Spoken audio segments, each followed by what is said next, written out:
Halo nakama, selamat datang di Nimehara. Channel ini berisi fakta dan teori One Piece. Jangan lupa subscribe dan lonceng notifikasinya. Di tengah dunia yang dilanda kekacauan, Pulau Elbaf menjadi pusat badai besar. Jarul, seorang tetua yang disegani dari pulau raksasa ini, kini berada dalam bahaya besar. Im Sama, sosok misterius yang mengendalikan kekuatan di balik layar, telah menjadikan Jarul sebagai target utama. Bagi Im Sama, keberadaan Jarul adalah ancaman serius yang dapat menggagalkan ambisinya untuk menguasai Elbaf, pulau yang dikenal sebagai benteng para raksasa. Dengan perintah tegas, Im Sama memerintahkan para raksasa iblis untuk tidak hanya mengalahkan Jarul, tetapi juga melenyapkannya secepat mungkin. Kini, desa kecil tempat Jarul bersemayam, yang terletak tak jauh dari area sekolah Walrus, menjadi medan perburuan yang mencekam. Para raksasa, iblis mulai berdatangan membawa aura kehancuran yang mengintimidasi. Namun, di tengah ancaman yang mencekam, secercah harapan muncul. Tidak semua prajurit raksasa yang baru tiba di Elbaf menuju ke area sekolah Walrus. Sebagian dari mereka memilih untuk menuju desa tempat Jarul berada, membawa semangat untuk melindungi tetua mereka.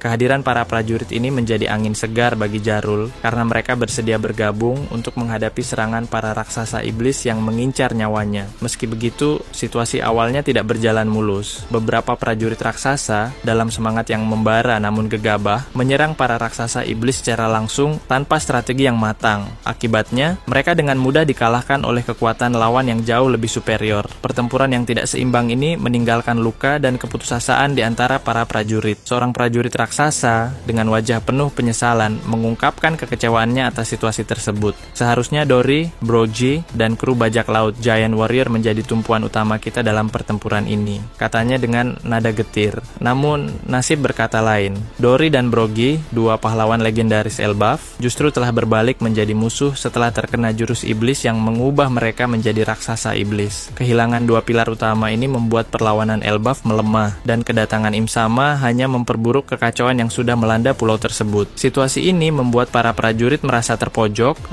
seolah-olah harapan mereka semakin menipis. Namun, Jarul tidak membiarkan keputusasaan menguasai. Dengan suara tegas yang penuh otoritas, ia menyatakan bahwa meratapi keadaan tidak akan mengubah apapun. Fokus kita bukan pada keluhan, tetapi pada strategi untuk meraih kemenangan, serunya. Ia memerintahkan para prajurit untuk meninggalkan pendekatan serangan individu yang sembrono. Menghadapi raksasa iblis seorang diri, jelas bukan pilihan, karena kekuatan mereka terlalu besar untuk ditaklukkan tanpa rencana. Sebagai gantinya, Jarul menginstruksikan penggunaan formasi perang khas Elbaf, sebuah taktik yang telah lama dilatih oleh para raksasa. Formasi ini bukan hanya soal kekuatan fisik, tetapi juga tentang kerjasama dan koordinasi yang rapi. Perintah Jarul membawa semangat baru bagi para prajurit. Mereka mulai mengatur formasi dengan penuh semangat. Beberapa di antaranya bahkan tersenyum, teringat masa-masa ketika mereka melatih taktik ini di masa damai. Formasi perang khas Elbaf ini memang unik, memungkinkan para raksasa untuk bertarung secara terorganisir, saling melindungi, dan memaksimalkan kekuatan kolektif mereka.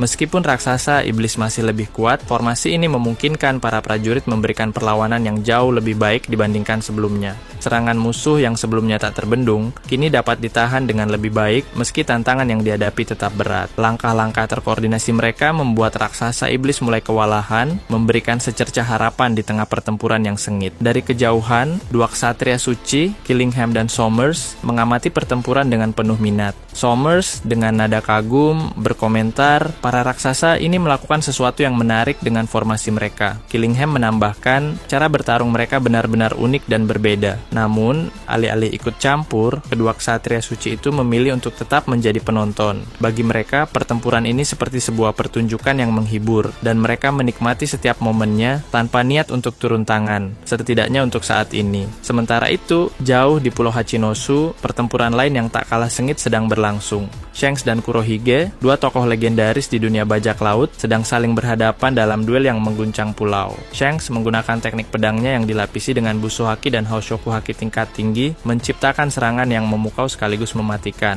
Di sisi lain, Kurohige memadukan kekuatan Gura-Gura Nomi dan Yami-Yami Nomi, menghasilkan pukulan yang mampu mengguncang bumi. Bentrokan mereka begitu dahsyat hingga menarik perhatian semua orang yang bertarung di sekitar area tersebut. Dampaknya terasa hingga ke penjuru pulau, meninggalkan retakan besar di tanah dan bangunan di sekitarnya. Setelah adu serangan yang luar biasa itu, keduanya terlempar ke belakang.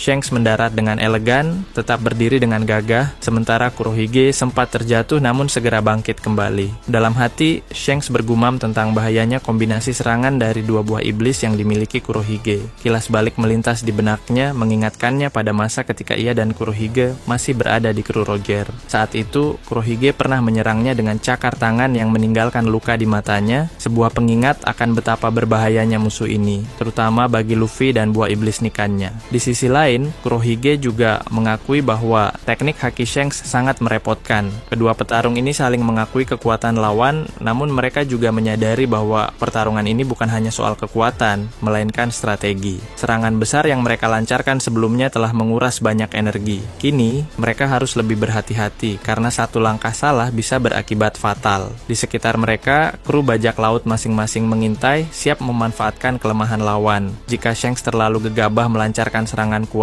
ia bisa memojokkan Kurohige, tetapi energinya akan terkuras, membuatnya rentan terhadap serangan dari kru bajak laut Kurohige. Begitu pula dengan Kurohige, penggunaan kombinasi Gura-Gura Nomi dan Yami-Yami Nomi memang bisa membuat Shanks terdesak, tetapi itu akan melemahkan pertahanannya terhadap kru Akagami. Pertarungan ini menjadi permainan strategi, di mana setiap gerakan harus dihitung dengan cermat. Dampak dari bentrokan mereka juga menyebabkan kerusakan besar di Pulau Hachinosu. Avalo Pizarro yang sedang bertarung melawan Lim Juice dari kru Akagami di dalam bangunan tengkorak menyaksikan kehancuran itu dari jendela. Ia menggerutu, kesal karena nantinya ia dan Sanjuan Wolf akan direpotkan untuk memperbaiki pulau. Dengan kekuatan buah iblisnya, Avalo Pizarro mampu menyatu dengan pulau dan memanipulasi bangunan sesuka hati. Sementara Sanjuan Wolf bisa memperbesar tubuhnya untuk memperbaiki struktur besar. Namun, kerusakan sebesar ini tetap bukan tugas mudah. Di tengah keluh kesahnya, Lime Juice menyerang dengan kecepatan tinggi, nyaris mengenai kepala Pizarro. Lebih baik fokus pada musuh di depan mata daripada memikirkan hal lain, seru Lime Juice memanfaatkan kelengahan lawannya. Kekuatan buah iblis Avalo Pizarro mulai diaktifkan. Ia mengendalikan ruangan tempat mereka bertarung, membuat dinding dan lantai bergetar dan bergerak sesuai keinginannya. Kemampuan ini mirip dengan kekuatan Pika di Dressrosa, tetapi jauh lebih kuat, terutama karena Pizarro memadukannya dengan haki. Lemejus yang mengandalkan kecepatan menjadi lebih waspada. Ia tahu pertarungan ini akan semakin sulit, tetapi sebagai anggota kru Akagami, ia bersiap menggunakan teknik-teknik kuatnya untuk menghadapi tantangan ini. Di area pelabuhan Hachinosu, pertempuran lain berlangsung sengit. Garp, sang pahlawan angkatan laut, baru saja melempar Shiki dengan teknik Blue Hole, menciptakan lubang besar di tanah. Sebelumnya, Shiki mencoba menyerang Garp secara tiba-tiba saat semua orang terfokus pada duel Shanks dan Kurohige. Namun, dengan Kenbunshoku Haki, Garp mampu mendeteksi serangan itu dan membalas dengan Blue Hole. Sementara itu, Sengoku berhadapan dengan aliansi bajak laut Kurohige yang jumlahnya banyak dan merepotkan.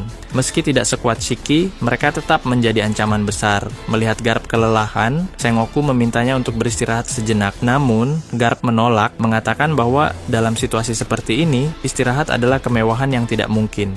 Ia memilih untuk tetap bertarung dengan intensitas yang lebih rendah, agar energinya tidak habis sekaligus. Keduanya kembali bekerja sama menghadapi musuh dengan koordinasi yang telah terasah selama bertahun-tahun. Tiba-tiba, lubang Blue Hole menunjukkan reaksi. Shiki, yang ternyata belum kalah, melayang ke atas bersama bebatuan yang dikendalikannya. Dengan amarah membara, ia melontarkan batu-batu itu ke arah Garp dan Sengoku. Sengoku dengan cepat menggunakan gelombang kejut dari telapak tangannya untuk menghancurkan serangan tersebut. Orang seperti Shiki memang tidak mudah dikalahkan, gumamnya, mengingat amukannya di Marineford dulu. Garp, meski lelah, melompat ke arah Shiki dan bersiap melancarkan tinju Galaxy Divide, teknik lurus yang pernah menghancurkan tengkorak Pulau Hachinosu. Tinju ini adalah senjata terakhirnya untuk menghadapi musuh sekelas Shiki. Ya, sampai di sini pembahasan chapternya. Bagaimana menurut kalian? Nantinya video selanjutnya dan beri dukungan ke Mimin.